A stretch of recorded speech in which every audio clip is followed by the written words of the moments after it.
ಅಧ್ಯಕ್ಷರು ನೇಮಕ ಮಾಡ್ತೀವೋ ಅವ್ರು ನಮ್ಮ ಪ್ರತಿಯೊಂದೂ ಸರ್ಕಾರದಿಂದ ಸೌಲಭ್ಯಗಳೆಲ್ಲ ಉಳಿಸ್ಕೊಳ್ಬೇಕು ಅಂತ ಹೇಳ್ಬಿಟ್ಟು ನಮ್ಮಲ್ಲಿ ಪ್ರಾರ್ಥನೆ ಮಾಡ್ತಾ ಇದ್ದೀನಿ. ಇಲ್ಲಿ ಸೇರಿರ್ತಕ್ಕಂಥ ಕಿರಿಯರು ಹಾಗೂ ನಮ್ಮ ಅಧ್ಯಕ್ಷರುಗಳಿಗೆ ಎಲ್ಲರಿಗೂ ಧನ್ಯವಾದಗಳನ್ನು ಹೇಳ್ತಾ ನಾನು ಮಾತನಾಡ್ತಾ ಇದ್ದೀನಿ. ನಿಮ್ಮ ಕಾರ್ಯವೈಖರಿ 5 ವರ್ಷದಿಂದ ಏನು ಮಾಡಿದ್ದೀರಿ, ಏನು ಸಾಧಿಸಿದ್ದೀರಿ ಅನ್ನೋದ್ರ ಬಗ್ಗೆ ಹೇಳ್ಬೋದು ಬಂದು. ಇವತ್ತು ನಮ್ಮ ಹಿರಿಯರ ಸೇರಿಗಳಿಗೆ ಎಲ್ಲರಿಗೂ ಮುಗಿಸ್ತಾ ನಮ್ಮ ಈ ಸಮಾಜದ ಬಗ್ಗೆ ಎರಡು ಮಾತು.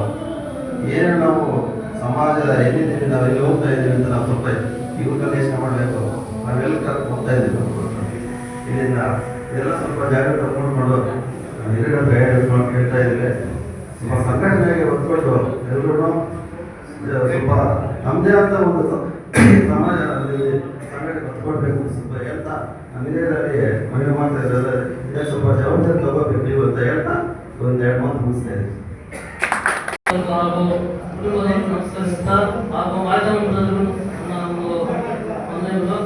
ಈ ಏನು ವಾಲ್ಮೀಕಿ ಒಂದು ವಿಚಾರಕ್ಕೆ ಬಂದ್ರೆ ಈ ಸರ್ಕಾರ ಆಗಲಿ ಜನಪ್ರತಿನಿಧಿಗಳಾಗಲಿ ನಮ್ಮ ಒಂದು ವಾಲ್ಮೀಕಿ ಸಮುದಾಯ ಯಾಕೆ ಕುಳಿತಾ ಬಂದಿದ್ದಾರೆ ಅಂತ ಹೇಳಿದ್ರೆ ನಮ್ಮಲ್ಲಿ ಶಿಕ್ಷಣ ಸಂಘಟನೆ ಹೋರಾಟ ಇಲ್ಲ, ಮುಖ್ಯವಾಗಿ ಹೋರಾಟ ಇಲ್ಲ. ನಾವು ಯಾವತ್ತು ಹೋರಾಟ ಮಾಡೋದು ಅವತ್ತು ನಮ್ಮ ಗುರಿನ ಸಾಧನೆ ಮಾಡಕ್ಕೆ ಸಾಧ್ಯವೇ ಇಲ್ಲ. ಡಾಕ್ಟರ್ ಬಾಬಾ ಸಾಹೇಬ್ ಅಂಬೇಡ್ಕರ್ ಹೇಳಿದಾಗೆ ಶಿಕ್ಷಣ ಸಂಘಟನೆ ಹೋರಾಟ, ಈ ಹೋರಾಟ ಏನಿದೆ ನಾವೇನು ಮಾಡಕ್ಕೆ ಸಾಧ್ಯ ಇಲ್ಲ. ಎಷ್ಟು ಮಾತಾಡ್ಕೊಂಡ್ರು, ಎಷ್ಟು ಮನವಿ ಕೊಟ್ಟರು, ಎಷ್ಟು ಒಂದು ಅರ್ಜುನ ಕೊಟ್ಟರು ಏನು ಪಾಸ್ ಆಗಕ್ಕೆ ಸಾಧ್ಯವೇ ಇಲ್ಲ.